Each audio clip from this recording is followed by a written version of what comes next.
ठिकाणी D watering system बसवण्यात आलेली आहे, जी पावसाळ्यामध्ये जर यदा कदाचित बोगद्यामध्ये पाणी आलं तर या पंपिंग स्टेशनद्वारे ते पाणी डी वॉटरिंग केलं जाईल आणि बोगद्यातून ते पाणी बाहेर खेचलं जाईल। बोगद्यामध्ये व्हेंटिलेशन साठी 95 किलोवॅटची व्हेंटिलेशन सिस्टीम बसवण्यात आलेली आहे। या व्हेंटिलेशन सिस्टीमद्वारे हवा बोगद्यामध्ये खेळती ठेवण्यास मदत होते। समुद्राखालील बोगदा बांधण्यासाठी तयार करण्यात येत असलेल्या या अतिरिक्त पोर्टलचं काम नेमकं कसं सुरू आहे ते आपण बघणार आहोत। तत्पूर्वी या बोगद्यात जाण्यासाठी जी काही एंट्री आणि एक्झिट सिस्टम आहे कामगारांसाठी, ती नेमकी काय आहे, ती किती महत्त्वपूर्ण आहे ती आपण समजून घेणार आहोत। या ठिकाणी तुम्हाला तुमचं नाव नोंदणी करावं लागतं। जे कोणी कर्मचारी बोगद्यात कामासाठी जातात त्यांना या ठिकाणी त्यांची एंट्री करावी लागते। त्यानंतर त्यांना एक विशिष्ट क्रमांकाचं टोकन दिलं जातं। हे टोकन घेऊन तो कर्मचारी जो काही काम करतो आहे तो आतमध्ये जातो। त्याचं काम पूर्ण झाल्यानंतर पुन्हा तो कर्मचारी बाहेर ज्यावेळेस होतो त्यावेळेस त्याला त्याचं हे टोकन इथे जमा करावं लागतं। या सिस्टममुळे बोगद्यामध्ये जे कर्मचारी आतमध्ये कामासाठी गेलेले आहे तो प्रत्येक कर्मचारी त्याचं काम पूर्ण करून सुरक्षित बाहेर आलेला आहे ना याची खात्री होते। एकूण 394 मीटर लांब असणाऱ्या या बोगद्यामध्ये आता आपण 220 मीटर चैनेज 220 मीटरवर आहोत। आता आपण बाहेर जी डी वॉटरिंग सिस्टम बघितली, जी बोगद्यातलं पाणी जे पावसाळ्यात साचण्याची शक्यता असू शकते किंवा जर साचलं तर ते डी वॉटरिंग कशा पद्धतीने केलं जाणार आहे त्याची यंत्रणा आपण बघितली। त्या यंत्रणेचा मुख्य पार्ट या ठिकाणी आहे। 220 मीटर बोगद्यातून एंट्री घेतल्यानंतर 220 मीटरवर या ठिकाणी एक खड्डा खणण्यात आलेला आहे। या ठिकाणी ते जे सगळं काही पाणी असणार आहे साचलेलं ते आणलं जाईल आणि या ठिकाणाहून ते बोगद्याच्या 200 मीटर दुरीवर बाहेर फेकलं जाईल। आता आपण बोगद्यामध्ये 295 मीटर आतमध्ये आलेलो आहोत। या ठिकाणी एक लाईट बसवण्यात आलेला आहे जो इमर्जन्सी लाईट आहे। बोगद्यामध्ये एका विशिष्ट अंतरावर ठिकठिकाणी हे इमर्जन्सी लाईट्स बसवण्यात आलेले आहे। जर यदा कदाचित अचानक बोगद्यातल्या लाईट बंद झाल्या तर ह्या इमर्जन्सी लाईट अशा वेळी दिशा दाखवण्याचं काम करतील, प्रकाश देण्याचं काम करतील।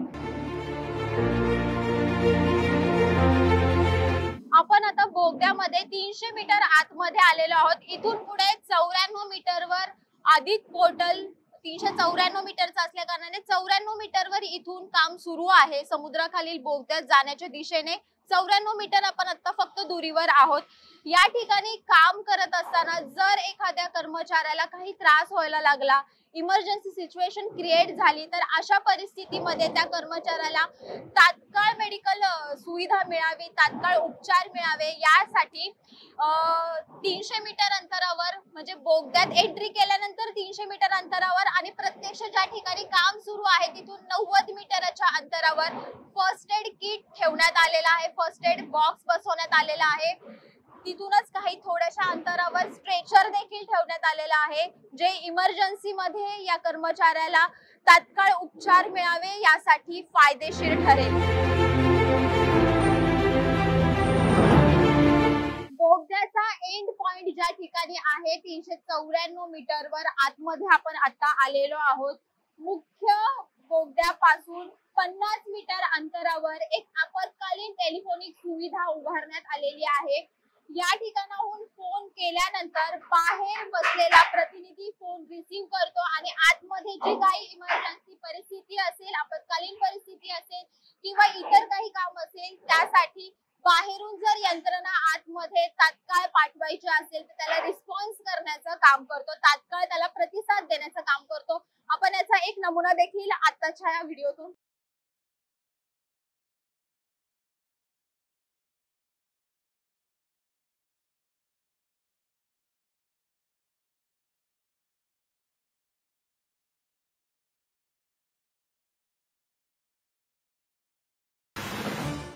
बोगद्यामध्ये आपण आता मुख्य प्रवेशद्वारापासून 360 मीटर आतमध्ये आलेलो आहोत। या ठिकाणी तुम्ही पाहू शकता एक निश एरिया दिलेला आहे। निश एरिया म्हणजे एक वाहनांसाठी एक टर्निंग पॉइंट दिलेला असतो। वाहनं सुरक्षितरित्या आणि इझिली मूव्ह करता यावी यासाठी हा एरिया देण्यात आलेला आहे। याच ठिकाणी अजून एक महत्त्वाची बाब आपण बघू शकतो की आपण मुख्य प्रवेशद्वारावर व्हेंटिलेशन सिस्टम पाहिलेली होती। ती व्हेंटिलेशन सिस्टीमचं मुख्य जे जिथून ही व्हेंटिलेशन सिस्टम सुरू होते, ज्या ठिकाणी हवा खेळती राहण्याची आवश्यकता आहे खरं तर बोगद्यामध्ये, तुम्ही बघू शकता हवा एकदम व्यवस्थित खेळती आहे। बोगद्यामध्ये कुठलाही श्वास घेण्यासाठी तुम्हाला त्रास होत नाही किंवा कर्मचाऱ्यांना एक सुरक्षित वातावरण या ठिकाणी आहे। कुठलाही श्वसनाचा त्रास या ठिकाणी उद्भवत नाहीये, मोकळी हवा आहे।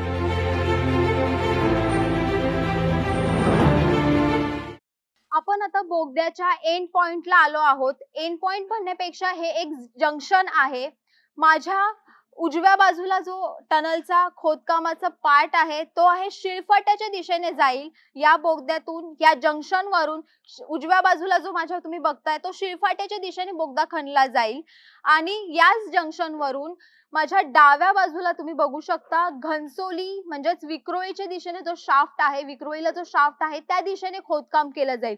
म्हणजे समुद्राखालील बोगद्याचं जे बांधकाम करण्यात येणार आहे त्या दिशेने जी काही सामग्री घेऊन जाण्यात येणार आहे, जे काही यंत्रसामग्री घेऊन जाण्यात येणार आहे ती घेऊन जाण्यासाठीचा जो बोगदा खणण्यात येणार आहे तो या बाजूने खोदण्यात येणार आहे।